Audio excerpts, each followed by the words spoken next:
Welcome to the Let's Be Clear Sports podcast. My name is Shannon, and today I'll be talking about the Terrence Bud Crawford versus Errol the True Spence fight from last night.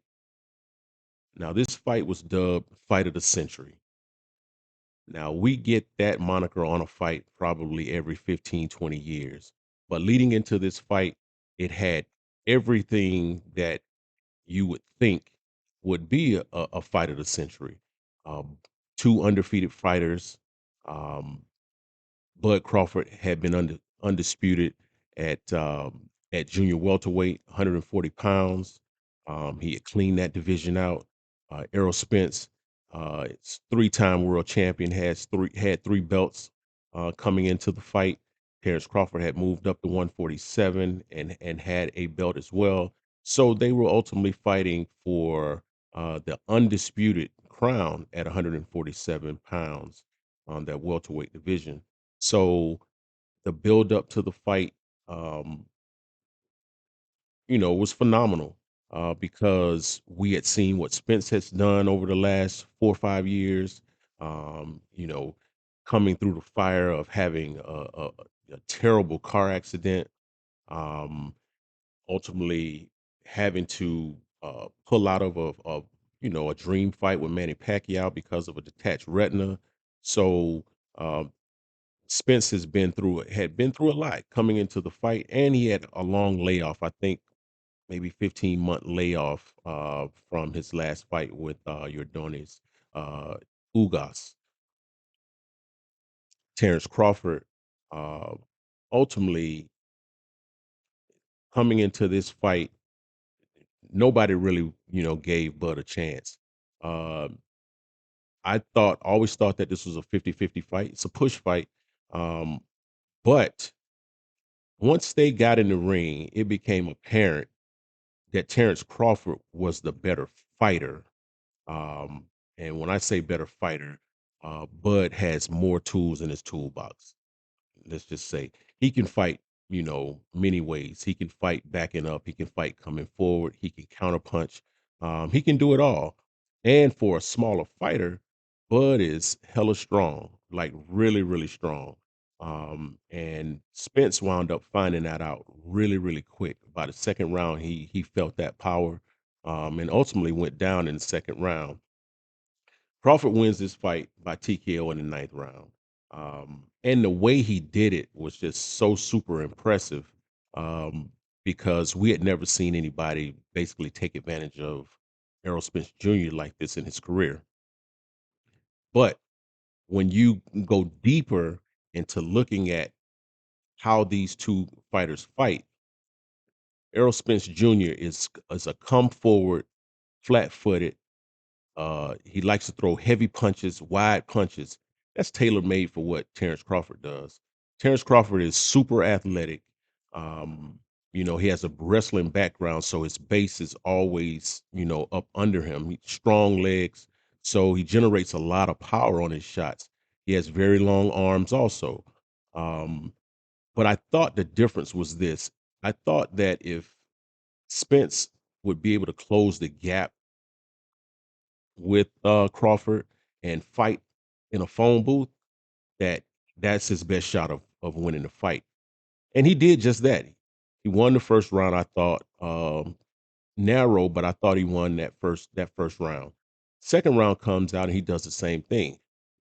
Shoots, jab to the body, jab to the head, jab to the body, jab to the head. But what he wound up doing is he was shooting the jab from too far. And Terrence Crawford, I just said he has long arms. His reach is he's 2-inch reach advantage on Spence. So when Spence was shooting that jab, he just take a step back and just counter uppercut, hook, uppercut, hook. So Spence found that out really, really fast. And the other thing is Terrence Crawford is a superior fighter in the sense that he can do so many things. One of them is switch hit. He can fight in a conventional stance. But if you ever watch Bud Crawford fight, he will typically always be in a southpaw stance, right? Um, his that lead hand will be his right hand. Well, he's a righty by nature. So now his front hand is ultimately is a strong hand, and you saw it when he started shooting the jab back to Spence. It was a hard jab, so it was almost like he was shooting a bullet out there to him. So he basically kept Spence at arm's length of him, but he was still hitting him, doubling and tripling the jab, coming back with the hook. Soon as Spence started throwing wild looping shots, Crawford would make him pay every single time. And you knew that this fight would ultimately end in a knockout just because of Errol being hit by shots that he was not seeing. And he ultimately said that in the post fight. He countered me and he was, punching in between my punches, and I could not see the punches. And those are the shots that ultimately hurt a fighter and ultimately will knock a fighter out when you don't see a punch coming. So you're not able to brace yourself. Um, but this fight was just so lopsided. Um, I thought about it was one fight that comes to mind in watching this fight that the fight that reminded me of, and that was Floyd Mayweather versus Diego Corrales. Bigger fighter in Corrales.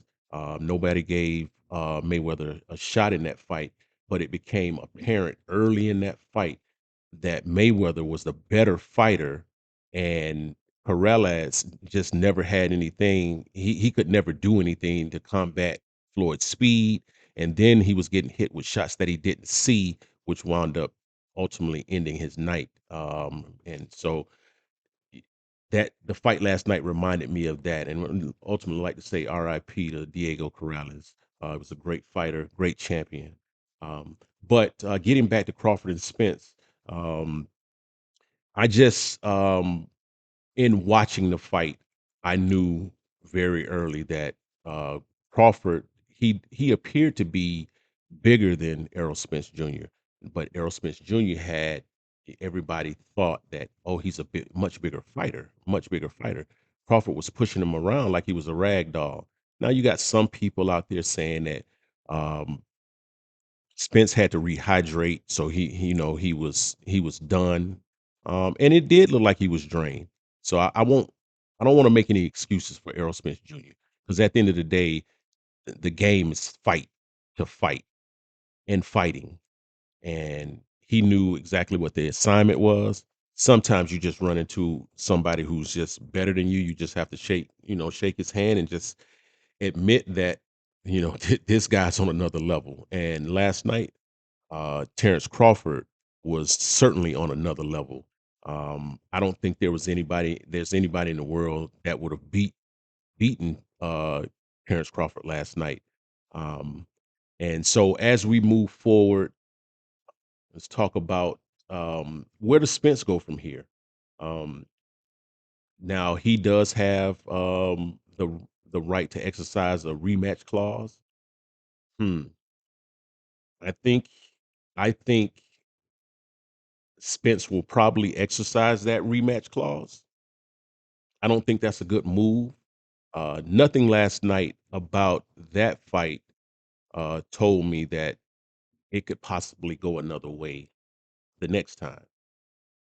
Um, but you and I both know that fighters are different from us. A lot of times fighters don't take into consideration what just happened to them. They always think that there's a way out. Errol Spence last night, even though he took a beating, he showed that he has the heart of a lion, heart of a champion. Um, and so even with that though, sometimes you have to save yourself from yourself. Um, what I would hope that he would do is just go to 154 and challenge for belts up there. You got some good fighters up there, Tim Zoo, Charlo, um, but I just don't think that kid from Omaha, Nebraska. I don't think that Errol Spence Jr. There's anything that he could do that could change the outcome the next time, or what would be the outcome next time. I think if he fought Terrence Crawford 10 times, he would lose 10 times, and that's just what it is. Um, he exercising the rematch clause. He stated in the post-fight presser that he would like to exercise it and hopefully have that fight be fought at 154. I don't know why in the hell Terrence Crawford would even consider that. Why would you cave into the demands of Errol Spence Jr. At 154? Um, I mean, he holds all the cards at this point. He's undisputed, and so with that being said, you know, I think I think regardless of the fact of whether he fights Terrence Crawford next, I think Errol Spence Jr. will be fighting at 154 pounds for his next fight. Think he needs to heal up. Think he needs to enjoy his family a little bit and probably get back to it at the top of the year with a tune-up fight at 154 pounds. So what's next for Bud Crawford? Well, at this point, he's caught the big fish uh, at 147 in Errol Spence Jr. He's undisputed at that weight. I don't see a lot of fights out there at 147 for Terrence Crawford, which may mean he may consider taking the Errol Spence Jr. fight at 154 pounds. It's certainly possible. Um, there's one fight that I would be intrigued in seeing for Terrence Crawford, and that would be Jaron Boots Ennis. Boots is a hell of a fighter. He's also a switch hitter. Um, Power in both hands, super athletic, super fast. But I just still don't think that Boots is ready to take on Terrence Crawford. I don't say he's not ready to take on Terrence Crawford. I'll say that I don't think that Boots could beat Terrence Crawford uh, as it is right now. Maybe a year from now, possibly. But if you're Bud, I mean, at this point, there's nobody in the division that's going to command the money that he just got with Errol Spence Jr. So he may have to go to 154 pounds just to, get the big paydays. But we shall see. At the end of the day, he's undisputed, the only man to be undisputed in two weight classes. And he did it. He did it in just like tremendous fashion. Um, it was a boxing masterclass last night. That was a boxing masterclass, and Terrence Bud Crawford proved to me, and I think to the world, that he is pound for pound the best fighter in the world. And I don't think it's close. There are a couple guys that are that would be challengers to that, but I just think that he's head and shoulders above everybody in the fight game. Um, and so you know, I look forward to seeing what's next for Bud. I look forward to seeing what's next for Spence. It was an entertaining fight until the second round. And at that point, it became lopsided. And I feel for Errol Spence Jr. because, you know, you're fighting a guy who came from two weight divisions below you, all the way up to take your belts from you. So, but listen, both of those guys are talented. I just think that Terrence Crawford is a generational talent, and Errol Spence Jr. is a really good fighter, a really really good fighter.